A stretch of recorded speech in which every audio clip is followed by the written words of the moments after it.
បាទសួស្តីអ្នកទាំងអស់គ្នានៅក្នុងវីដេអូនេះខ្ញុំនឹងបង្ហាញអ្នកទាំងអស់គ្នាអំពីវិធីសាស្ត្រចំនួន4នៅក្នុងការកាត់តវីដេអូនៅក្នុងកម្មវិធី Adobe Premiere Pro ឥឡូវនេះខ្ញុំបានទាញវីដេអូចូលនៅក្នុងប្រជិចរួចហើយជំហានបន្តគឺខ្ញុំធ្វើការបង្កើត sequence បាទខ្ញុំចុចនៅត្រង់នេះចុចទៅលើ sequence បន្ទាប់មកខ្ញុំចុចទៅលើ RED or 3D បន្ទាប់មកនៅត្រង់នេះខ្ញុំចុចទម្លាក់នៅត្រង់កន្លែង 4K នេះមកដោយសារខ្ញុំត្រូវការកាត់វីដេអូ 4K ចុចកន្លែងនេះរួចខ្ញុំចុចនៅត្រង់នេះវីដេអូ 4K ratio 16:9 ហើយនឹង frame rate 30នៅត្រង់នេះឈ្មោះ sequence ខ្ញុំដាក់ថាវីដេអូ 4K ចុចលើ OK បាទបន្ទាប់មកខ្ញុំទាញវីដេអូចូលមកក្នុង timeline ចុចទៅលើ Keep Existing Setting មកបន្ទាប់មកខ្ញុំធ្វើការពង្រីក timeline នេះឲ្យវែងជាងនឹងបន្តិចបាទខ្ញុំចុច Alt ឲ្យជាប់រួចរំកិល scroll នៅលើ mouse យើងមើលទៅហាក់បីដូចជាមិនដឹងទេអញ្ចឹងយើងចាប់អានេះយើងទាញមកឆ្វេងមកយើងនឹងឃើញវីដេអូនឹងវែងទៅហើយបាទចុចរំកិលឲ្យវែងជាងនឹងទៀតទៅចុច Alt ឲ្យជាប់រំកិល scroll ទៅបាទយើងមើលនៅលើ screen នេះទៅវីដេអូរបស់យើងគឺអត់ទាន់ full screen ទេអញ្ចឹងធ្វើយើងដាក់វា full screen ទៅដោយ right click នៅលើវីដេអូរបស់យើងចុចមកខាងស្ដាំចុចទៅលើ scale to frame size ជំហានបន្តមកទៀតខ្ញុំនឹងបង្ហាញអ្នកទាំងអស់គ្នានៅវិធីសាស្ត្រចំនួន4ដើម្បីធ្វើការកាត់តវីដេអូវិធីសាស្ត្រទី1គឺយើងប្រើប្រាស់នៅ Razor Tool នេះរូបឡាមនេះខ្ញុំចុចទៅលើ Razor Tool បន្ទាប់មកមុននឹងកាត់ខ្ញុំត្រូវធ្វើការរំកិលនៅចំណុចនេះដើម្បីឲ្យដឹងថាតើគួរកាត់ចោលប៉ុណ្ណាខ្ញុំរំកិលមើលសិនឧទាហរណ៍ថាខ្ញុំកាត់ចោលផ្នែកខាងមុខនេះបន្ទាប់ពីចុច Razor Tool ហើយខ្ញុំคลิกនៅចំកន្លែងសញ្ញាហ្នឹងមកបន្ទាប់មកដើម្បីធ្វើការលុបវីដេអូនេះចោលខ្ញុំចុចទៅលើ Selection Tool រួច select ទៅលើវីដេអូនេះទៅបាទខ្ញុំចុច delete ដើម្បីលុបវាចោលបន្ទាប់មកផ្នែកដែលនៅសេសសល់នេះខ្ញុំ select លើវាហើយខ្ញុំចាប់វាអូសមកដល់ផ្នែកខាងឆ្វេងនេះមកជាទូទៅវីដេអូយើងថតខ្លីៗបែបនេះយើងកាត់ខាងដើមហើយនឹងកាត់ខាងចុងនេះឥឡូវរំកិលមកដែលយើងគូកាត់កន្លែងនេះចោលប៉ុណ្ណាដូចជាល្អទាំងអស់ទុកទាំងអស់ក៏បានដែរតែឥឡូវឧទាហរណ៍ថាខ្ញុំចង់កាត់ចោលប៉ុណ្ណេះខ្ញុំចុចទៅលើ Razor Tool click បន្ទាប់មកចុចទៅលើ Selection Tool select ចុច delete វិធីសាស្ត្រទី2ខ្ញុំសូមទាញវីដេអូចូលបន្ថែមសិនមកបាទខ្ញុំទាញវីដេអូនេះចូលបាទវីដេអូនេះអត់ពេញ screen ទៀតហើយបាទ right click យកពាក្យថា scale to frame size ខ្ញុំរំកិលនៅលើ mouse ដើម្បីទៅមុខឬក៏ទៅក្រោយបែបនេះបាទខ្ញុំចាប់រំកិលនេះតិចទៅបាទឧទាហរណ៍ថាខ្ញុំកាត់ត្រឹមនេះចោលវិធីសាស្ត្រនេះគឺយើងប្រើប្រាស់នៅ mark in ហើយនិង mark out ឥឡូវឧទាហរណ៍ថាវីដេអូនឹងមិនទាន់ជាប់គ្នាចុះនៅពេលយើងអូសមកវានៅ clear ចេះដើម្បីងាយស្រួលដាក់ mark in mark out mark in របស់យើងគឺនៅផ្នែកខាងនេះខ្ញុំដាក់មកសល់កន្លែងនេះបន្តិចក៏បានដែរចុចទៅលើ mark in រួចរំកិលអានេះមក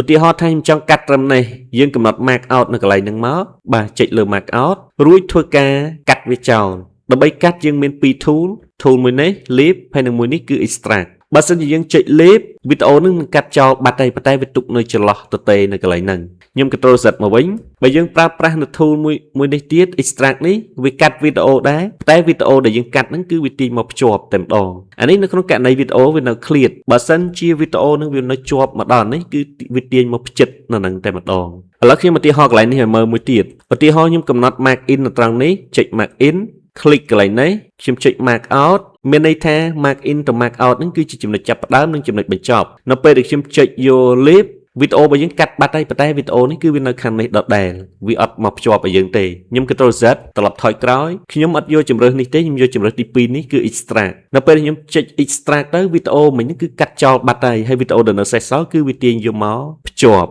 ខ្ញុំទាញវីដេអូចូលមួយទៀត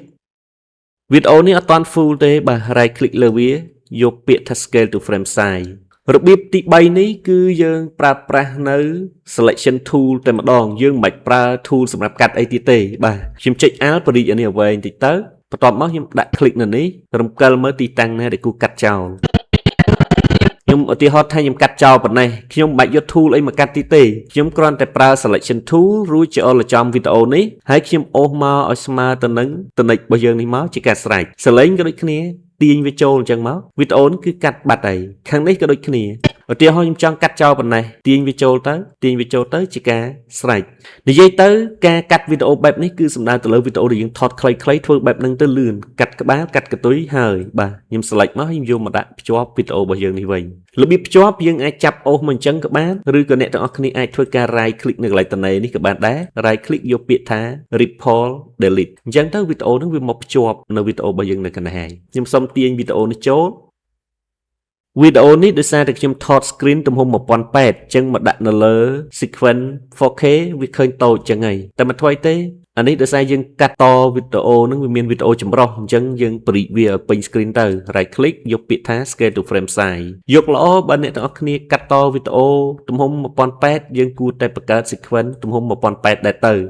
កុំយកមកដាក់លាយឡំជាមួយវីដេអូ 4K វាធ្វើឲ្យបាត់គុណភាពវីដេអូនេះគឺខ្ញុំធ្វើការថត screen អញ្ចឹងហើយការនិយាយរបស់ខ្ញុំអាចខុសហើយកន្លែងខ្លះគឺអត់មានសលេងទេដោយសារតែហត់អីចឹងទៅធ្វើការនៅស្ងៀមដកដង្ហើមអញ្ចឹងយើងត្រូវកាត់កន្លែងអត់សលេងចោលហើយនឹងកាត់កន្លែងណាដែលនិយាយខុសចោលឥឡូវទីហោតែកន្លែងនេះខុសនិយាយខុស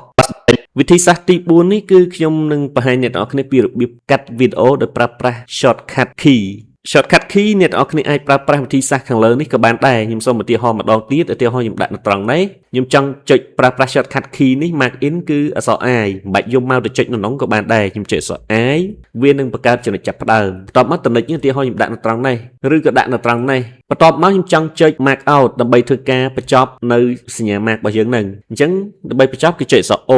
គឺវានឹងកំណត់បែបហ្នឹងហើយយើងលុបយើងកាត់យើងប្រើនេះទៅមិនបាច់យកមកទៅចុចទីទេចុច semicolon ដើម្បីកាត់ឬក៏យើងអាចចុច single quote ក៏បានដែរឥឡូវខ្ញុំចុច single quote ទៅអញ្ចឹងវាកាត់បាត់ហើយនៅក្នុងវិធីសាស្ត្រទី4នេះ shortcut មួយទៀតដែលខ្ញុំចង់ឲ្យអ្នកទាំងអស់គ្នាស្គាល់ហើយជាកាត់វីដេអូបានលឿននោះគឺយើងប្រើប្រាស់ shortcut របស់ Razor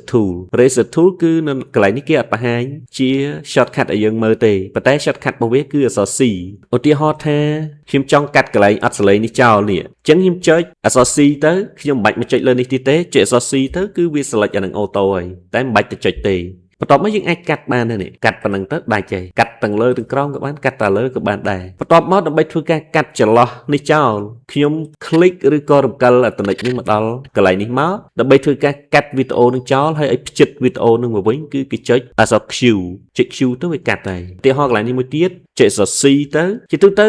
ចុចអក្សរ C ឬ Razor Tool វាជាប់អូតូហើយមិនបាច់ចុចទៀតក៏បានដែរករណីយើងកាត់ចឹងចុចបន្តបានបាទយើង click បន្ទាប់មក click កន្លែងនេះយើងអង្កលតិចតួចទៅចុច Q